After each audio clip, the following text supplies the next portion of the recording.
I was saying, this is the place to be. This is where you can follow everything that is going down tonight on the program. Sports Tonight on Channels 2. Let's welcome the guys. They'll be talking with us tonight on the program. It's a Monday night and it's always loaded. When Toby Adekwaja and Iniobong Monday joins us, Toby, good to have you on Sports Tonight. Yeah, excited to be hosting. Like you said, 100 days to the World Cup. Wow. To stay the John Flag part of the great teams in Russia. It doesn't get more excited in June, July when you have your country competing with the very best of teams all over the world. So excitement in the air. 100 days is just close by, and we're getting games in this month also to prepare.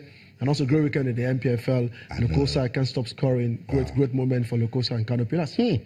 Fantastic, awesome weekend for us. And all we'll be talking about tonight on the program. Iniobong Monday, good to have you on Sports Tonight. Absolutely pleasing to be here, Austin. Awesome. Deontay Wilder, he's getting wild every weekend. It looks like he's looking forward to going to that ring with Anthony Joshua. It looks like it might be that fight that maybe is it the rumble in the jungle? It could be that kind of thing, because I think he's been talking He's talking tough, but persons that start that fight with Ortiz, they say you don't bring that sort of technique to Anthony Joshua. Because, he's giving those swings, he's missing them, but he's wild, I agree. He's wild. He's so wild, and I'm licking my lips, Austin. I'm absolutely excited about it, because I hope that Joshua gets the scalp of Parker so that he can get a chance to go head-to-head with Wilder. It will be an absolutely cracking fight. Last week we were here with Yemi. We're talking about a boxer who died in the UK,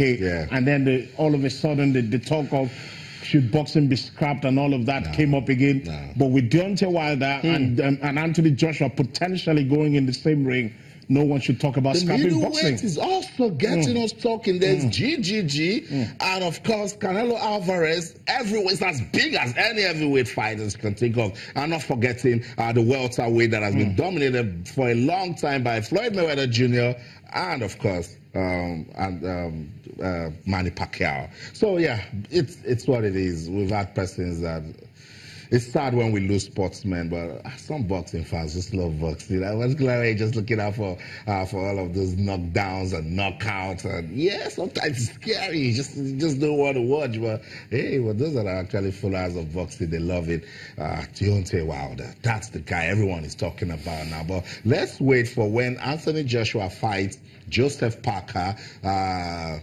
Let's see who can unify this heavyweight division. It's getting heated up, and we love it, because that's why we're here. We're here to talk about it. Let's bring the discussion back up. I'm going to start with cricket. It might interest you to know information that you can use. Cricket has been played in Nigeria since the late 19th century. Hello, yes. Back in the day, cricket was a very big sport. It had good following in the federal government colleges, and of course, kids used to take interest in it. Yeah, but the country laid back, and then cricket started struggling. The new board of the Nigeria Cricket Federation, they're trying to revive cricket once again in Nigeria. And the Nigeria Cricket Federation, they have been given the final approval by the International Cricket Council to host the ICC Sub-Regional T20 qualifying tournament. When will it take place? Thursday, April the 12th till Sunday, April the 22nd at the prestigious Tafawa Balewa Cricket Oval in Lagos. Awesome, because this will give us an opportunity to follow the game once again. Iniobong fans can go out there, watch. It will give administrators an opportunity to dot the I's and cross the T's in terms of organizing a championship. Absolutely amazing, Austin. We've got to talk about this, because it's a big story developing in cricket, because you want the awareness to be out there. You want people to know what the game, how the game is played, and it's wonderful, because when you see Nigeria get an opportunity to host a tournament of this nature, it shows that we're doing something well. The Cricket Federation are doing something great. So it's wonderful. People will get an opportunity. I'd like to be there. I'd like to go out there to learn. Yeah. I'd like to see. Because what are those terms for? Who is a bowler, the batsman? A lot of persons don't know this. They don't follow. That's why this is a huge opportunity. And I mean, there will be the usual challenges. Can we really host it? Problems of security, some infrastructure. Can the information? Can we put it out there and let people know? Will people come out and park the facility and see how it's done? I think it's something that can be done. I feel that the Cricket Federation are showing enough desire to go out and host this competition. I like that. And also, when you think about the fact that the South Africans, the Zimbabweans, Uganda, Kenya, the Kenyans are out there making their country proud in this particular sport. Yeah. It is something we should take very, very seriously. Yeah. And I think the media have got a big job to play. We do. Put these stories out there. Let people know that cricket has come to stay in Nigeria. That's what it is. So that guy just surrendered the thumbs properly. The bowler will be aiming for that. The batsman will be aiming for the ball. And then they make runs. That's how they get their scores in cricket. Good one coming for cricket in Nigeria. The ICC, they have given the final approval that Nigeria will host the ICC Sub-Regional T20 qualifying tournament. It is scheduled to take place from Thursday, April the 12th, and it will run to Sunday, April the 22nd. Information that you can use in a series of meetings which lasted 3 days between the ICC representative, Mr. Kuben Pile, and members of the local organizing committee. Key areas of interest were discussed and sufficiently addressed. Some of them include security. Nyobong mentioned that catering, accommodation, transportation, medical, and the media. Very important. And these things must be in place for Nigeria to host a good competition.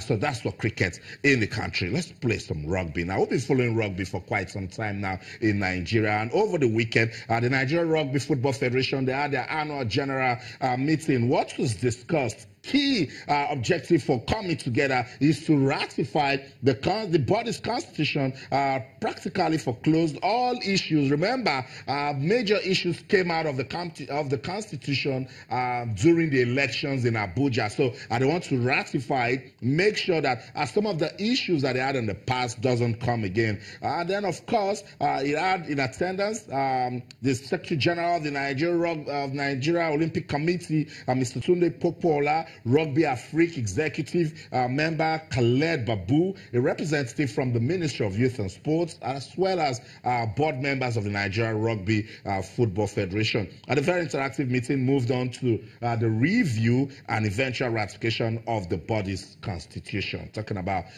development of rugby in Nigeria.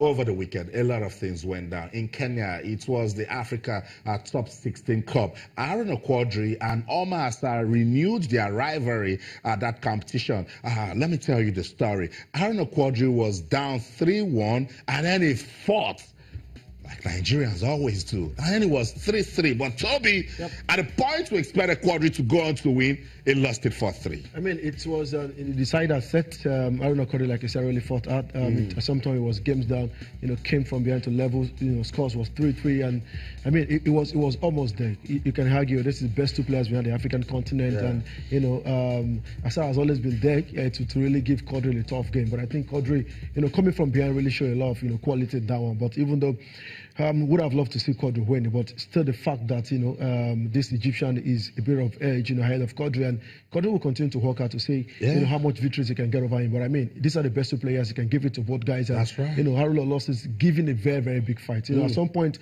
Assar was very comfortable with with going ahead in such massive result, and Haruna Quadri came from behind, and I would just who comes back 3-1. I mean, and then it was almost close. Very and, close. We hope Quadri will give him a very big fight in the next event. That's what it is. But it was a good one for table tennis in Africa.